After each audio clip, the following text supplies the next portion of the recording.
So, I've talked you through from the start of the project to recover the cushion. Showed you how I created the fabric, the pattern pieces, and then sewed it together. And you last saw it when I was testing it out on the chair. So now, let's find where we are. The zip is in the back now.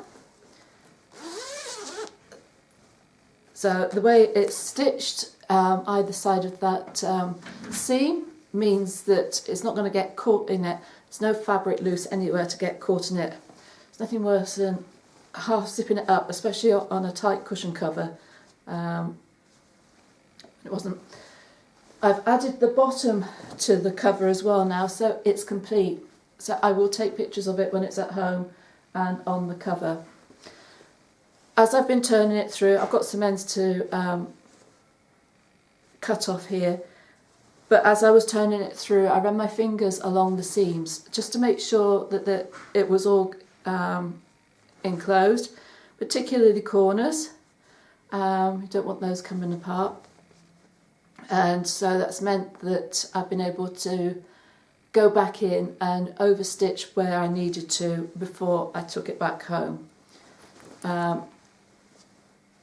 Now I can't remember, now it's on, can't tell which was the first piece to put in, which is a good sign. So I'm looking forward now to seeing how it looks when it goes home. It has been a long process. I think if I'd stuck at it and worked at it, it would have been a lot quicker, but I did get sidetracked with other things. Will I do it again? Probably. I think I've got to do at least one other cushion cover. Before I can do that, I need to get some more fire retardant calico. There is no way that I would do this without that. I think it can be very easy when you're making things yourself to cut corners, but when it comes to fire safety, I think it's better to be safe than sorry, because I'm using ordinary quilting cottons for the front. It serves that twofold purpose for protection from fire, but also gives more stability to the patchwork on the top, because when you're sitting on it, you're putting lots of stresses and strain on different parts of the fabric. So it's going to hold up a lot longer than if it was just the patchwork fabric on its own. I hope you've enjoyed it. I hope it inspires you to have a go. If you do and you have any trouble at all, do ask. I'll be happy to help if I can. This isn't the first time I've done covers like this. It's the first time I've done the patchwork from it, but I have created seat covers before, so I had some idea of the process that I went through.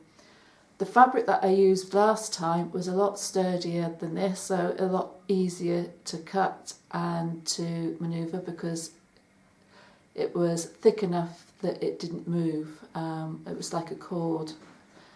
So if it's the first time that you've done it, just take it step by step. You can do it. It's not difficult. Remember where each of the pieces are. If you remember, I labelled it so I knew exactly where it is. I've got all those pieces now put together in a folder so I can create the next cushion, which is the same size as this. Do the same on the other sofa. I've got to create a new pattern because they are different sizes. So I'll speak to you soon. Any questions, you know where to find me. Either send me an email, message in the group, or send a message, whichever way is easier, and I'll get back to you as soon as I can. Take care.